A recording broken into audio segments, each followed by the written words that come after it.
বোনকে কটূক্তি করার প্রতিবাদ, দাদাকে বেধড়ক মারধর। ডোমজুড় থানার অন্তর্গত সলব পাকড়ি এলাকার ঘটনা।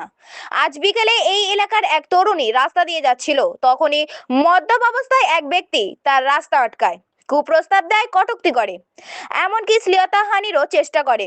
এই দৃশ্য দেখে ওই তরুণীর দাদা প্রতিবাদ করলে ওই ব্যক্তি ও তার সঙ্গীরা রাস্তায় ফেলে বেধড়ক মারধর করে, মাথা ফাটিয়ে দেয়। খবর পেয়ে আসে ডোমজুড় থানার পুলিশ। অভিযোগের ভিত্তিতে শুরু হয়েছে তদন্ত। আপনারা দেখছেন অনলাইন ভারত নিউজ।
কি হয়েছিল তোমার সাথে আজকে?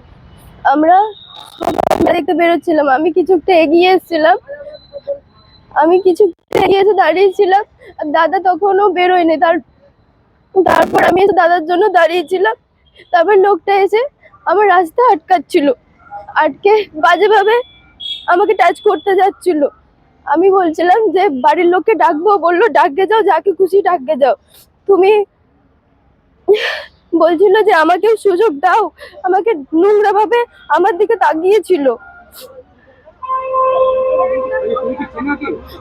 আমাদের পাড়ারই লোক, আমার সাথে কোনোদিনও কথাও হয় না, দেখাও হয় না, কিচ্ছু না। হঠাৎ হঠাৎ আজকে এসে এরকম বাজে বাজে কথা বলে আমাকে গেছে।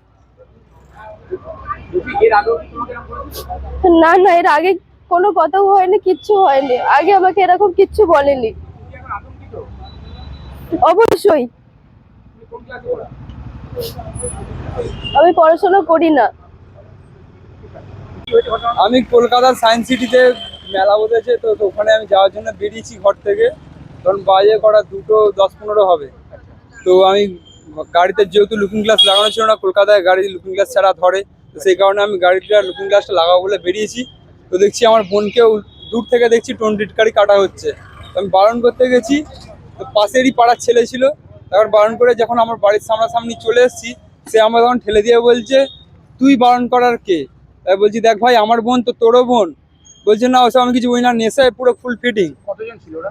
ওরা প্রথমে একজন ছিল, তো তাকে আমি বারণ করতে, সে আমাকে ঠেলে দেয়, তাকে আমি ধরতে গেছি। দূর থেকে আরো একজনই এসছে, এসে আমাকে আমার যে লুকিং গ্লাসটা আমি গাড়িতে লাগাচ্ছিলাম সেটা তুলে মাথায় মারলো, সঙ্গে আমার মাথাটা ফেটে গেল। তারপরে আমি দুজনকে ধরে রেখেছিলাম। স্পটে ডোমজুড় থানা চলে এসছে, এসে আমাদের ডায়েরি লিখেছে যে কি হয়েছে না হয়েছে। আমি নাম বললাম, আমার ঠিকানা বললাম, আমার থানা বললাম। তারপরে লিখে যে মেরে যায় তার বাড়িতে যাওয়া হয়েছে। তারপরে আমি কেসটা আমি জানি না। আমি তখন বললো, আগে তুমি থানায় গিয়ে ডায়েরি করে, প্লাস তুমি আগে ডাক্তার দেখাও, ডাক্তার দেখিয়ে থানায় আসো। হাসপাতালে? হ্যাঁ, আমি চিকিৎসা করে 3টে সেলে হয়েছে। আমার ফোনে এখনো ফটো আছে, ফটোটা দেখুন, তারপর আমি তোমার আচ্ছা, আপনাকে বলছি এটা দেখাচ্ছি। কোথায় হয়েছে? কোথায়? তেঁতুলকুলি হাই স্কুলটা পার করে গিয়ে একটুখানি কল্পনা ভবনের সামনে। বোনের বয়স কত? বোনের 19 বছর বয়স। কোথায় যাচ্ছিল? যাচ্ছিলাম আমরা মেলা দেখতে। তুমি কি বোনকে নিয়ে যাচ্ছিলে? হ্যাঁ, নিশ্চয়ই। বোন কি তোমার গাড়ি? গাড়িতে ছিল না, আমার গাড়ির সামনে ছিল। বোন কি তোমার গাড়ি করে যেতে পারে? বোন আমার গাড়ির সঙ্গে যেত। মানে তোমরা একসাথেই বেরিয়েছিলে? সব একসঙ্গেই বেরোচ্ছিলাম। আচ্ছা, কতজন ছিল তোমরা? আমরা টোটাল 4 জন ছিলাম।